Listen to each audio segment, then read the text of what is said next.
안녕하세요. 토요미스테리 디바제시카입니다. 미국 애리조나에 위치한 도시 메이사.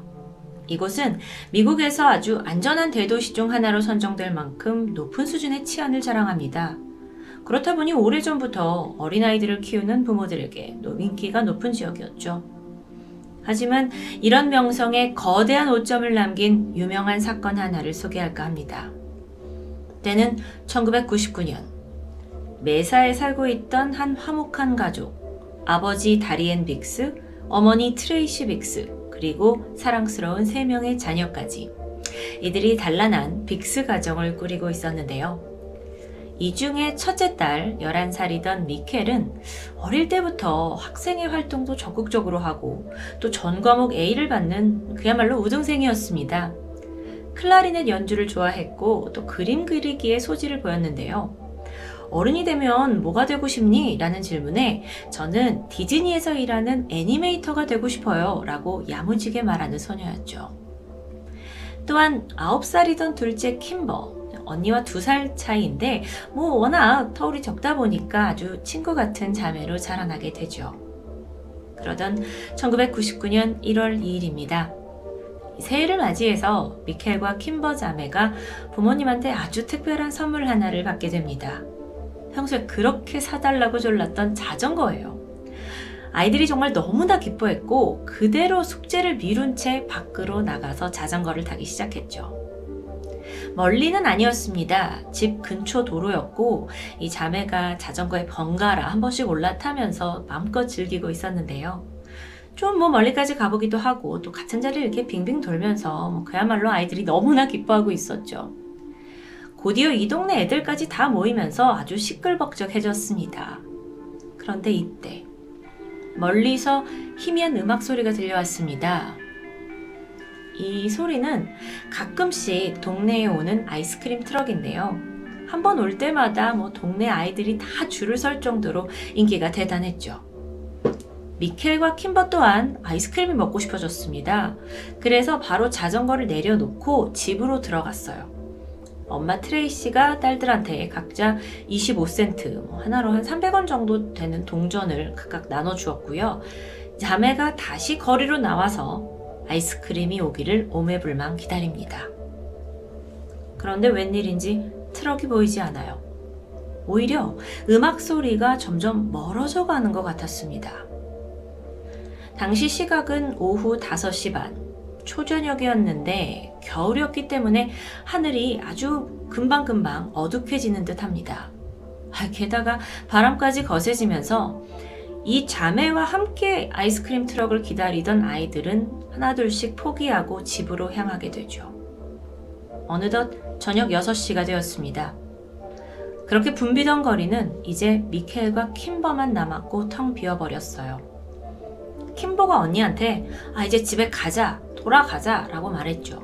하지만 미켈은 좀만 더 기다려보면 아이스크림 차가 올 거다 라면서 엄마가 돈도 줬으니 기다리자 라고 하는데요. 이때 동생은 추위를 좀 심하게 느꼈고 그러면 언니 내가 잠깐 집에 가서 코트를 가져올게 라면서 홀로 집으로 향하게 되죠. 이때요, 자매가 서 있던 길목에서 집까지는 1분도 걸리지 않는 아주 가까운 거리였습니다. 잠시 후에 동생 킴버가 집에 혼자 들어와요. 그랬더니 엄마가 뭐냐 너네 언니도 데리고 들어와라 이제 집으로 와라 하면서 아이를 다시 밖으로 보내게 되죠. 그래서 돌아갔는데 언니가 보이지 않습니다. 동생이 잠깐 집에 다녀오는데 걸린 시각은 고작 90초였어요. 근데 이 짧은 시간 안에 언니가 없어져 버린 겁니다. 그리고 바닥에는 미켈이 떨어뜨린 게 분명한 25센트 동전 하나가 놓여 있었고요. 게다가 길가엔 부모님이 새로 사준 자전거도 쓰러져 있습니다. 여기에선 미켈이 금세 사라진 걸 증명이라도 하듯 자전거 바퀴가 여전히 팽팽 돌아가고 있었고요. 동생 킴버는 처음에 언니가 놀려주려고 숨었나 싶어서 이름을 부르면서 막 찾아다녔죠. 근데도 여전히 너무 고요한 거리입니다. 결국 다시 집으로 뛰어들어가서 엄마한테 언니가 사라졌다고 말을 했는데요. 미켈이 아이스크림 트럭을 기다리던 그 장소는요, 자매가 평소에 항상 트럭이 올 때마다 서 있던 아주 익숙한 곳입니다. 집에서 불과 몇십 미터밖에 떨어지지 않았어요. 그렇기 때문에 엄마는 여기서 딸이 사라졌다고 생각하기는 힘들었죠. 그래서 이 동네 앞집 옆집 이웃을 돌아다니면서 혹시 우리 딸 왔었냐 라고 묻게 됩니다. 다들 어리둥절하는데요. 그렇게 15분 정도가 지난 저녁 6시 15분, 엄마는 어딘가 쎄함을 느끼고 즉각 경찰에 실종 신고를 하게 되죠. 경찰은 미켈의 실종이 범죄와 연관되어 있다고 즉각 판단했습니다. 무엇보다도 자전거 바퀴가 계속 돌고 있었잖아요. 여기에 주목하게 되는데요. 여러분, 페달을 빠르게 밟다가 발을 떼면 관성으로 인해서 바퀴는 계속 회전을 합니다. 그렇다면 미켈이 동생이 떠난 후에 나도 집에 가야겠다 싶어서 자전거 페달을 밟았는데 이때 누군가에 의해서 강제로 끌어내려졌다고 추정할 수 있겠죠.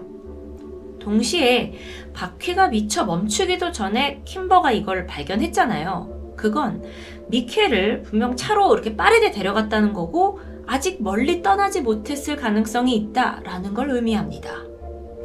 경찰이 신속하게 움직였어요. 유괴 사건으로 이걸 전환했고요. 인근을 모두 방문하면서 대대적인 신문을 이어갔죠.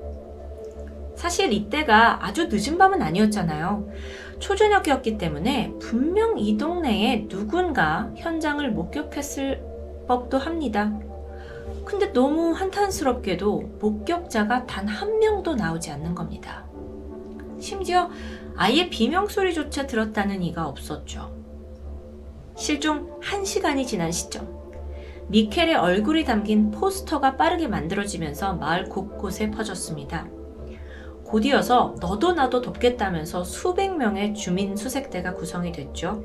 고맙게도 다들 한마음이었습니다. 아이를 찾아야겠다는 마음이요. 또한 이 현장에 경찰견이 투입이 돼요. 그래서 미켈의 냄새를 맡고 흔적을 찾아 나서게 되죠. 그런데 이 경찰견이 미켈이 사라진 그 지점만 이제 뱅뱅 맴돌 뿐 더 이상 나아가질 못합니다. 그러면 미켈의 흔적이 바로 여기서 끊겼다는 뜻이겠죠. 자동차로 납치됐다는 게 확실합니다. 즉각 헬리콥터가 띄워졌고 인근 6개의 도로가 모두 봉쇄되면서 지나가는 차량 하나하나 다 탐문하게 되죠. 사실 아이가 사라지고 나서 모두가 아주 신속하고 결속력 있게 수색을 진행했습니다. 하지만 결과는 참담했는데요. 그 어디서도 미켈의 흔적이 나오질 않는 겁니다. 유괴 다음 날, 경찰은 좀 범위를 확대시켜서 메사시에 있는 모든 아이스크림 트럭 판매상을 조사했습니다. 그런데 놀랍게도 그날 메사의 그 동네에 갔다는 업자가 단 한 명도 없었어요.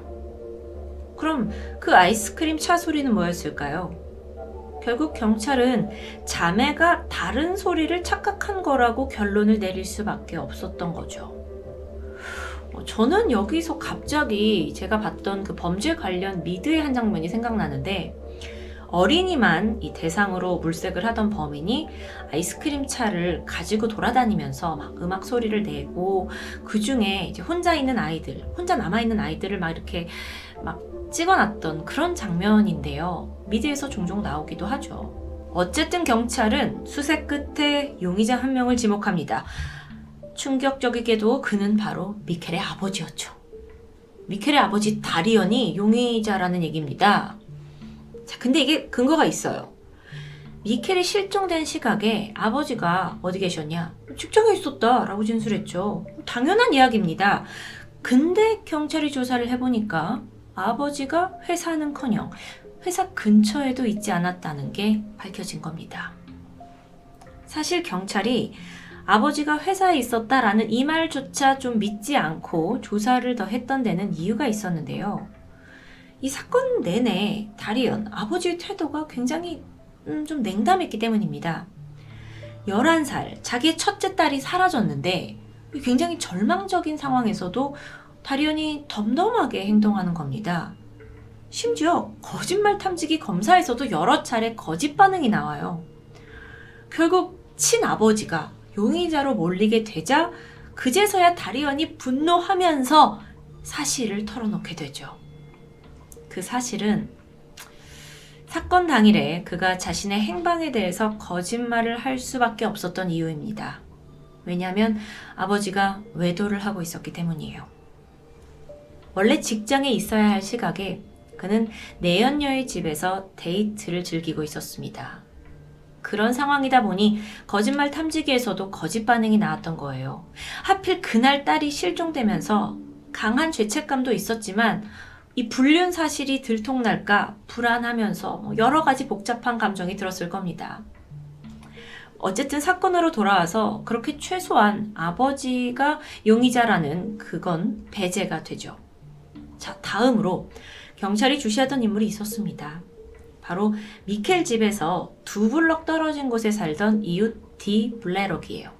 디 블레록. 무엇보다도 성폭력 그리고 아동 성추행 혐의까지 여러 전과가 있던 사람입니다. 근데 물론 이 전과 때문에만 지목된 건 아니었어요. 결정적으로 수잔이라는 여성의 신고 전화 때문이었는데요. 수잔은 미켈이 유괴당한 후에 9개월이나 지난 후에 이 디 블레록에게 성범죄를 당한 여성이었습니다. 피해 여성이요. 블레록이 수잔 집에 몰래 침입을 하더니 그녀를 목졸라 기절시켰고 끔찍한 범행을 저질렀죠. 그리고 나서는 수잔이 죽었다고 판단했어요. 그리고 현장을 떠난 건데요. 이때 가까스로 의식을 찾은 그녀가 경찰에 신고를 하면서 블레록이 덜미를 잡히게 되죠. 그러니까 전과도 있었고 거기에 범죄 본능을 참지 못하고 살던 이웃입니다. 뿐만 아니라 그는 이미 미켈과 안면이 있었는데요. 미켈이 그의 바로 옆집에서 그간 피아노 레슨을 받아왔기 때문이에요. 미켈이 사라지고 얼마 후에 그는 근처에 살고 있던 범죄자가 누가 있느냐 딱 리스트를 빼봤는데 그 사람이 나옵니다. 그래서 수사를 받은 적이 있다고 해요. 그런데 그 발생 시각에 아내가 알리바이를 입증해주면서 수사 대상에서는 제외되죠. 그러다 시간이 지나서 뒤늦게 밝혀진 건데 아내의 진술은 사실이 아니었습니다. 미켈이 실종되던 그날 아내는 남편이 있는 차고로 샌드위치를 가져다 주려고 다가갔어요. 근데 갑자기 블레록이 가까이 오지 마라 그렇게 요구를 합니다. 그래서 내가 좀 볼 일이 있다 가까이 오지 마라. 그래서 아내가 별 수 없이 1시간가량 남편 근처를 아예 갈 수 없었다고 해요. 그 사이에 블레록이 무엇을 했는지 어디 있었는지 그 행방은 누구도 알 수 없었죠. 하지만 이런 정황만 있을 뿐 혐의점이 발견되지 않았습니다. 그리고 블레록은 여전히 무죄를 주장했고요. 이때 어떻게든 자백을 받아내고 싶었던 사람 중에 한 명이 바로 수잔이었는데요. 수잔이 블레록한테 가서 뭐라고 하냐면 야, 네가 이 아이를 납치했다는 사실을 인정해라. 그러면 나는 나와 관련된 그 성폭력과 관련된 사건에 고소를 취하하겠다라는 아주 파격적인 제안을 하기도 하죠. 하지만 그는 꿈쩍도 하지 않았습니다. 어쩌면 사실이 아닐 수도 있고요. 미켈의 부모님 또한 자백을 받아내기 위해서 그가 수감되어 있는 교도소에 찾아가서 설득을 했지만 블레록은 끝까지 나는 미켈 사건과는 관련이 없다고 주장을 하는데요. 결국 블레록 또한 용의선상에서 제외됩니다. 이제 더 이상의 용의자는 없는 걸까요? 그러던 어느 날 미켈의 아버지에게 메일 하나가 도착했습니다. 열어보니까 이렇게 적혀 있었죠. 내가 미켈을 납치했다. 딸을 간절히 찾고 있던 아버지로서 이것 넘길 수 없습니다. 그리고 경찰 또한 발신지를 추적했고요. 알아보니까 애리조나주에서 가장 큰 도시인 피닉스라는 곳에 한 가정집에서 보낸 메일입니다. 이게 정확히 확인됐어요. 경찰은 이 집에 미켈이 감금되어 있을 수도 있다라고 생각을 했고 조심스럽게 진입합니다. 그리고 진실이 밝혀졌는데 메일의 발신자는 12살짜리 꼬마아이였죠. 장난 메일이었던 겁니다. 진짜 이런 거는 부모를 2번 죽이는 일인데요. 그렇게 희망은 금방 꺼져버렸고 수사는 또다시 원점으로 돌아갔죠. 여러분, 미켈 빅스 실종 사건은 미국 역사상 수색에 가장 많은 투자를 한 사건으로도 기록됩니다. 그 어떤 유괴 납치 사건보다도 많은 시간과 비용이 들었어요. 그리고 90초 안에 사라진 이 소녀. 도대체 어디 있는지, 누가 데려갔는지 하나의 단서를 찾길 바랬지만 정말 너무도 답이 없었죠. 그렇게 실종 5주년이 되던 해인 2004년입니다. 미켈의 부모님은 결국 시신 없는 장례식을 치렀어요.